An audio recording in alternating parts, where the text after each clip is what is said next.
Revenons ce jour sur la question de l'absence de cabinet parlementaire et la négligence des comptes rendus parlementaires dans ce pays.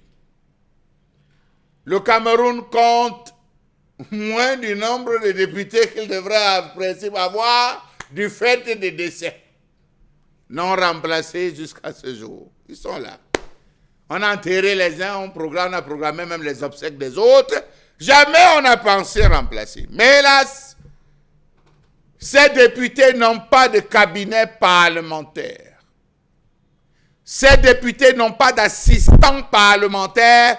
Pourtant, il y a une filière qui a été ouverte au niveau de l'université, assistant parlementaire, qui permet à ces jeunes étudiants de pouvoir véritablement assister dans le travail, la programmation, les parlementaires.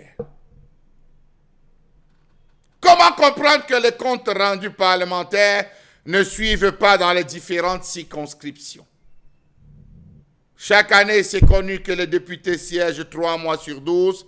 À la fin, ils ont l'obligation de rendre compte de l'ensemble des différents débats. À ce jour, on compte le nombre de députés sénateurs qui se sont prêtés à ce jeu obligatoire. Comment comprendre que lorsque les sessions se ferment dans les 2 chambres du Parlement camerounais, les députés sénateurs, bien qu'ayant rejoint leurs circonscriptions respectives, ne pensent même pas rendre compte du contenu des 30 jours qu'ils ont passés dans la capitale? Montez-moi les bureaux. Certains sénateurs utilisent les bureaux d'anciens opérateurs économiques. C'est les bureaux là, on dit, tu peux voir le sénateur, voilà son ancien bureau, à tel immeuble, c'est là où il est. Vous arrivez, le bureau n'a rien à voir avec le Parlement. Sa secrétaire gère ses camions de gravier. Elle gère les intrants agricoles qui arrivent. La secrétaire prend les rendez-vous pour des négociations, mais rien à voir avec l'Assemblée, le Sénat. Rien à voir.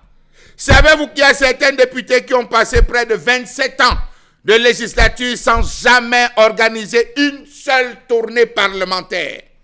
C'est-à-dire 5 mandats consécutifs sans rien faire. On ne les connaît même pas. D'autres se battent pendant les rentrées scolaires, la période des vacances, pour donner un cahier, 2 cahiers, aller menacer les papetiers. Souffrez que j'emploie cette expression, les papetiers, ou vous voulez les libraires, ou si vous voulez les vendeurs de feuilles. Histoire de leur dire, j'ai ma tournée, messieurs, bien vouloir mettre à disposition, si possible, adresser des courriers aux entreprises brassicoles en disant, viens vouloir nous accompagner.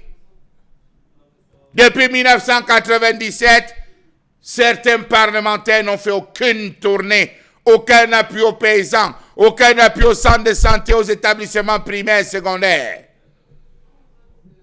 D'autres se sont battus lorsqu'on a crié pour faire un forage qui ne traversait pas les 7 mètres. L'eau n'a coulé que 3 mois et après plus rien. Aucune étude, rien n'a été fait. Pourtant, ce qu'ils ont perçu et ce qu'ils perçoivent pour les micro-projets. Comment comprendre que lorsqu'ils existent même, c'est un moment de beuverie à nul autre pareil? Les populations ne sont jamais au fait des débats, pourtant les mêmes problèmes demeurent. Accès à l'eau potable et à l'électricité, assainissement des quartiers, inondations, mauvaise prise en charge dans les formations sanitaires, des circonscriptions, pas de référence. Cherté des médicaments intrants agricoles, vie chère, questions foncières, débat d'orientation budgétaire. Certaines populations se sont amusées à aller même rencontrer des élus concernant la hausse de carburant, Douala 5.